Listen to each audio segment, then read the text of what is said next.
Standard 7 Marathi subject lesson number 9 वाचनाचे वेळ। इस lesson के author है आशा पाटिल, जो कि बहुत अच्छी तरह से लेखन करती है। इस लेसन में उसने सोनाली नामक लड़की, जो कि टेक्स्ट बुक के सिवा कुछ नहीं पढ़ती है, मतलब अदर बुक्स उसको पढ़ना पसंद नहीं है, लेकिन उसके माँ और भाई को अदर बुक्स पढ़ने का बहुत शौक़ है। तो उसकी माँ ने उसको अदर बुक्स पढ़ने का, मतलब स्टोरी बुक्स है या कोई मैगज़ीन है, वो बुक्स पढ़ने का शौक़ कैसे पैदा किया वो इस लेसन में बताया है। देखो, आजकालच्या मुलांना वाचन म्हणजे कंटाळवाणी गोष्ट वाटते, मतलब पढ़ना, कोई भी बुक पढ़ना ये बोरिंग लगता है आजकल के लड़कों को। TV, video game, computer, mobile या सर्वांशी त्यांची मैत्री पक्की झाली आहे। उनकी फ्रेंडशिप किसके साथ है? तो TV, video game, computer, mobile इसके साथ है। खरे तर सोनालीला ही पाठ्यपुस्तकांव्यतिरिक्त इतर पुस्तकं वाचण्याची बिल्कुल आवड नव्हती। मतलब ये सोनाली नाम की जो लड़की, उसको भी टेक्स्ट बुक के सिवाय अदर कोई बुक्स पढ़ने की बिल्कुल भी मतलब पसंद नहीं था उसको अलग बुक पढ़ने का। तिची आई आणि मोठ्या भावाला मात्र आवड नव्हे तर वाचनाचे वेडच होते। अभी वाचनाचे वेड मतलब वो पढ़ने के लिए एकदम पागल थे, उसकी माँ और भाई। तिच्या आईने बऱ्याच वेळा वाचनाकडे तिचे मन वळवण्याचा प्रयत्न केला। उसकी माँ ने बहुत ट्राई किया कि वो अदर बुक्स पढ़े। आपल्या अभ्यासाशिवाय दररोज किमान 2 पाने अवांतर वाचावीत असे तिचे मत होते। अवांतर यानी अलग से, मतलब पढ़ाई के अलावा और कुछ बुक्स वो पढ़े, ऐसे उसकी मम्मी को लगता था। खूप प्रयत्न करूनही सोनालीला अवांतर वाचनासाठी प्रवृत्त करण्याकरिता आईला यश येत नव्हते, लेकिन बहुत ट्राई किया उसकी मम्मी ने, लेकिन वो सक्सेस नहीं हो पा रही थी कि भाई सोनाली अदर बुक्स भी पढ़े। एकदा सुट्टीमध्ये तिच्या आईने एक गोष्टींचे पुस्तक तिच्या हातात दिले आणि तिला सांगितले, सोनाली, मला एका शाळेत पाहुणी म्हणून बोलवलं आहे। तो एक बार उसकी मम्मी ने क्या किया, छुट्टियों के दिनों में उसको एक स्टोरी बुक दे दिया और कहा कि सोनाली, मुझे एक गेस्ट के तौर पे एक स्कूल में बुलाया है। तिथे मुलांना मी एक गोष्ट सांगणार आहे, वहाँ पे मैं बच्चों को एक स्टोरी बताने वाली हूँ। मला खूप काही गोष्टी माहिती आहेत, पण कोणती गोष्ट सांगू ते समजेना। वैसे देखा जाए तो मुझे बहुत सारी स्टोरीज पता है, लेकिन कौन सी बताऊँ उन लड़कों को, ये मेरी समझ में नहीं आ रहा है। या पुस्तकातली एक गोष्ट सांगावी असं वाटतंय। ये जो मैंने तुम्हें अभी स्टोरी बुक दिया, उसमें से एक स्टोरी मैं उनको बताऊँ ऐसे लग रहा है, तो यातली एक छानशी गोष्ट मला निवडून दे। तो एक काम करो, तू ही मुझे इसमें से एक स्टोरी मतलब फाइंड आउट करके दे। मी तीच गोष्ट शाळेत सांगेन, मैं वही स्टोरी स्कूल में बताऊंगी। आईला मदत म्हटल्यावर सोनालीला शाळेत बाईंनी सांगितलेले आठवले। अभी ये काम यानी कि माँ को हेल्प थी, और तभी उसको उसकी स्कूल टीचर ने जो बताया वो याद आया। आपण सर्वांना मदत केली पाहिजे। या मदतीची सुरुवात घरापासून करा। मदत करण्याने आपल्याला तर आनंद होतोच, पण दुसऱ्याचा आनंद हा आपल्याला समाधान देऊन जातो। मतलब उसकी टीचर ने क्या कहा था कि हमें सबकी मदद करनी चाहिए और इसकी शुरुआत हमें घर से ही करनी चाहिए, क्योंकि जब हम मदद करते हैं तो हमको खुद को खुशी होती है, लेकिन औरों को भी खुशी होती है, और वो खुशी हमें एक सॅटिस्फाईड देके जाता है। तुम्ही घरी किंवा इतर ठिकाणी कोणकोणती मदत करता त्याची नोंद ठेवा आणि ती दर शनिवारी दाखवा। अभी तुम लोग, मतलब उसकी टीचर ने बताया था कि तुम घर पे या अदर किसी भी प्लेस पे जो भी मदद करते हो वो एक नोट्स बना के रखो और मुझे वो सैटरडे को दिखाओ। सोनाली ने आत्तापर्यंत बऱ्याच नोंदी वहीत केल्या होत्या। सोनाली ने अब तक बहुत कुछ लिखा था कि उसने क्या क्या हेल्प की है। आईला मदत ही एक नवीन नोंद होईल, बाई देखील सगळ्यांसमोर आपले कौतुक करतील, शाबासकी देतील, या विचाराने तिने पटकन हो म्हणून आईच्या हातातले पुस्तक घेतले। अभी माँ को हेल्प, एक मेरी नई नोंद हो जाएगी वहाँ पे, मतलब जो भी मैंने हेल्प्स किए थे उसमें एक और बात ऐड हो जाएगी। फिर टीचर भी मेरा कौतुक करेगी, मतलब प्रशंसा करेगी, मुझे शाबाशी देगी। इसलिए उसने माँ के हाथ से वो बुक लिया और माँ को कहा हाँ। सोनालीच्या आईने तिला दिलेल्या पुस्तकात छोट्या छोट्या कथा होत्या। उसकी माँ ने उसे जो बुक दिया था उसमें छोटी छोटी स्टोरीज थी। नुसत्या कथांची नावे वाचून कोणती कथा निवडावी हे तिला कळेना। सिर्फ स्टोरी के नाम सुनकर उसको पता नहीं चल रहा था। शेवटी तिने नाईलाजाने एक एक करून जवळजवळ 10 कथा वाचल्या। आखिरकार उसको वो सारी स्टोरीज पढ़नी पड़ी। उसमें कम से कम 10 स्टोरी थी। अवघ्या 1-1.5 तासात सारे पुस्तक वाचून झाले। 1-1.5 घंटा भी नहीं लगा उसको वो बुक पढ़ने में।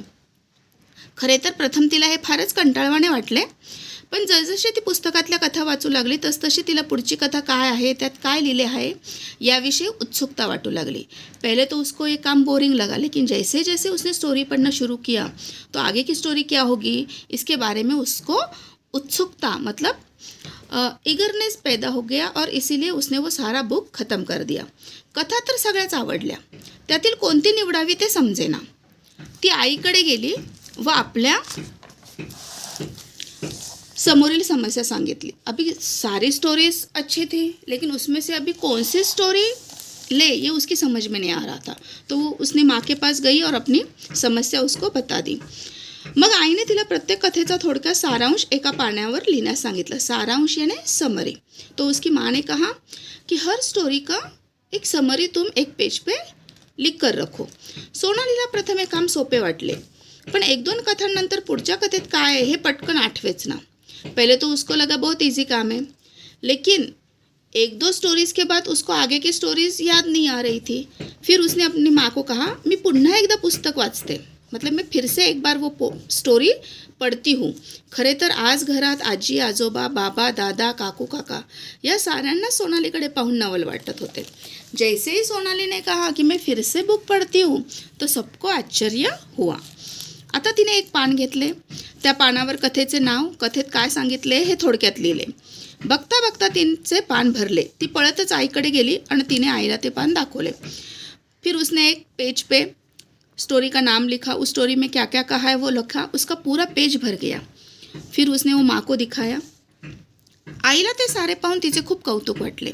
माँ को बहुत खुशी हुई ये सब देखकर और अपने बेटी के ऊपर कौतुक मतलब बहुत उसको प्राउडनेस भी फील हुआ. आईने तिच्या घरातल्या साऱ्यांपुढे कौतुक केल्यामुळे तिचा आनंद गगनात मावत नव्हता. माँ ने उसकी प्रशंसा की सबके सामने, तो उसको बहुत खुशी हुई. शाळेत गेल्यानंतर तिने आपण काल आईला काय आणि कशी मदत केली ती सांगितली आणि सोबत एक कथाही ऐकवली.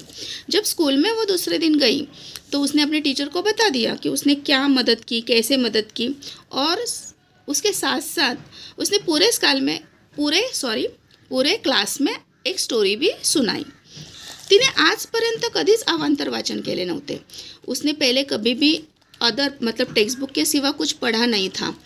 तिच्यातला हा आमूलाग्र बदल, आमूलाग्र याने बहुत बड़ा चेंज, तिच्यातला हा आमूलाग्र बदल सर्वांना आनंद देणारा होता. सबको ही खुशी देने वाला था. इतना ही उसमें ये जो बड़ा चेंज हुआ था. वर्गात प्रथम बाईंनी आईला मदत केली म्हणून अभिनंदन केले आणि नंतर तिने वर्गात एवढी छान गोष्ट सांगितली म्हणून कौतुकाने तिच्या पाठीवर शाबासकी दिली. तो सबसे पहले टीचर ने उसने अपनी माँ को मदद की, हेल्प की, इसके लिए उसका अभिनंदन किया. उसके बाद क्लास में इतनी अच्छी स्टोरी बताई, इसलिए उसको शाबाशी भी दी. सोनालीला आज खूप खूप आनंद झाला होता. तो इसकी वजह से सोनाली बहुत खुश हो गई थी. तिने आता घरातल्या, शाळेच्या, वाचनालयातल्या अनेक पुस्तकांचे वाचन करायचं ठरवले. अभी उसने तय कर लिया कि घर में जितने भी बुक्स है, स्कूल के लाइब्रेरी में जितने भी बुक्स है वो सब वो पढ़ लेगी. आईने सांगितल्याप्रमाणे तिने एक वही केली. जैसे उसकी माँ ने बताया था उस हिसाब से उसने एक नोटबुक भी तैयार की. त्यामध्ये ती आवडलेल्या ओळी, एखादा प्रसंग लिहून ठेवत असे. तो बुक में से कभी कभी होता है ना, हमें कोई लाइन बहुत अच्छी लगती है या कोई इंसिडेंट हमें बहुत अच्छा लगता है तो वो लिख कर रखती थी उस नोटबुक में. सोनालीला प्रोत्साहन देण्यासाठी बाबांनी तिच्या वाढदिवसाला एक छानसे पुस्तक तिला भेट दिले. प्रोत्साहन यानी इनकरेज करना. तो सोनाली को पढ़ने के लिए और इनकरेज करने के लिए उसके पिताजी ने उसके बर्थडे पे उसको एक बुक मतलब गिफ्ट के तौर पे दे दिया आणि सोबत तिच्या वर्गातील साऱ्याच मुलामुलींना एक एक पुस्तक भेट स्वरूपात दिले. इतना ही नहीं, उसके क्लास में जितने भी बच्चे थे उनको भी एक एक बुक गिफ्ट के तौर पे दिया. जैसे आजकल तुम लोग चॉकलेट्स बांटते हो तो उन्होंने एक एक बुक बांट डाला. सोनालीला आता पुस्तक वाचत जा असे सांगण्याची गरजच उरली नव्हती. सोनाली को अभी बुक पढ़ते रहो ऐसे कहने की ज़रूरत ही नहीं हुई थी, क्योंकि अभी वो पढ़ना उसने स्टार्ट किया था. अभी हम देखेंगे क्वेश्चन आंसर्स. सोनालीने काय करावे असे आईला वाटत होते. तो मैं टिक मार्क करके दे रही हूँ बुक में. फर्स्ट का आंसर है सोनालीने काय करावे असे आईला वाटत होते. तो सोनालीने मतलब आपल्या अभ्यासाशिवाय, ये फर्स्ट का आंसर है आपल्या अभ्यासाशिवाय दररोज किमान 2 पाने अवंतर वाचावीत असे तिच्या आईला वाटत होते. हम क्वेश्चन का जो क्वेश्चन में जो सेंटेंस है वो कंप्लीट कर सकते. असे आईला वाटत होते. असे के बाद आईला वाटत होते तुम लोग लिख सकते हो. सोनालीच्या घरातील सर्वांना तिच्याकडे पाहून नवल का वाटत होते. अभी सोनाली के घर के लोगों को उसकी तरफ देखकर नवल मतलब आश्चर्य क्यों हो रहा था. तो हम कैसे लिख सकते हैं. सोनालीच्या घरातील सर्वांना तिच्याकडे पाहून नवल वाटत होते कारण तिने आईला मी पुन्हा एकदा पुस्तक वाचते म्हणून सांगितले. इस वजह से सबको मतलब कभी भी उसके मुंह से ये बात नहीं हुई थी कि मैं और पढ़ती हूँ. तो ये बात सुनकर सबको आश्चर्य लग रहा था. अभी ई का आंसर देखो. सोनालीला प्रोत्साहन देण्यासाठी तिच्या बाबांनी काय केले. तो यहाँ पे सीधा ही आंसर है. ये देखो ई का. सोनालीला प्रोत्साहन देण्यासाठी बाबांनी तिच्या वाढदिवसाला एक छानसे पुस्तक तिला भेट दिले. ये है तुम लोगों के ई का आंसर. अभी यहाँ पे रीजन्स लिखने. Question number 2. खालील घटनांमागील कारणे लिहा. आईने सोनालीच्या हातात एक गोष्टीचे पुस्तक दिले कारण क्योंकि उसको क्या लग रहा था कि वो उसको पढ़ना चाहिए. तो हम अपने मन से भी यहाँ पे लिख सकते हैं. बुक में ही टिकिंग करने की ज़रूरत नहीं. कारण अभ्यासाशिवाय यही आंसर आहे. अभ्यासाशिवाय दररोज किमान 2 पाने अवांतर वाचावीत म्हणून. यही आंसर हम उसमें लिख सकते हैं. आईने सोनालीला कथेचा सारांश लिहायला सांगितला. आगे लिखने का है तुम लोगों को. कारण कथा तर सगळ्याच आवडल्या. त्यातील कोणती निवडावी ते समजेना. ते यहाँ पे लिखेंगे. तो ते सोनालीला समजेना म्हणून. इसकी वजह से आईने उसको वो सारांश लिखने के लिए कहा. सोनालीला आता पुस्तके वाचत जा असे सांगण्याची गरज उरली नाही. कारण तिला वाचनाची आवड निर्माण झाली होती. इस तरह से हम लिख सकते हैं. क्वेश्चन 3 है. खालील आकृती पूर्ण करा. मुलांचे अवांतर वाचण्याव्यतिरिक्त मैत्री असणारे घटक. तो क्या क्या है. तो एक है टीवी, वीडियो गेम, ये एक, ये वीडियो गेम ये 2, कंप्यूटर 3 एंड मोबाइल 4. तो ये 4 में ये चारों लिखने हैं. Question number 4. अभ्यासाबरोबर तुम्हाला इतर कोणत्या गोष्टी करायला आवडतात. तो तुम जो भी है वो लिख सकते हो. खेलना पसंद है, टीवी देखना पसंद है, स्टोरी बुक पढ़ना, वीडियो गेम, खाना, जो भी तुम लोगों को पसंद है, सोना, वो तुम लोग लिख सकते हो. खालील वाक्प्रचारांचा अर्थाचा योग्य पर्याय निवडा. सफल होणे मतलब ये यशस्वी होणे. नोंदी करणे मतलब लिख कर रखना, लिहून ठेवणे. आनंद गगनात न मावणे, खूप आनंद होणे. नवल वाटणे, आश्चर्य वाटणे. और यहाँ पे है आपको मेक सेंटेंस करना है. आमूलाग्र, शाबासकी, अवांतर. तो आमूलाग्र का तुम लिख सकते हो कि सोनालीमध्ये आमूलाग्र बदल झाला. राईट. शाबासकी, सोनालीने गोष्ट सांगितली म्हणून शिक्षकांनी तिला शाबासकी दिली. अवांतर, आपण अवांतर वाचन केले पाहिजे. तो ऐसे मेक द सेंटेंस तुम लोगों को लिखने हैं.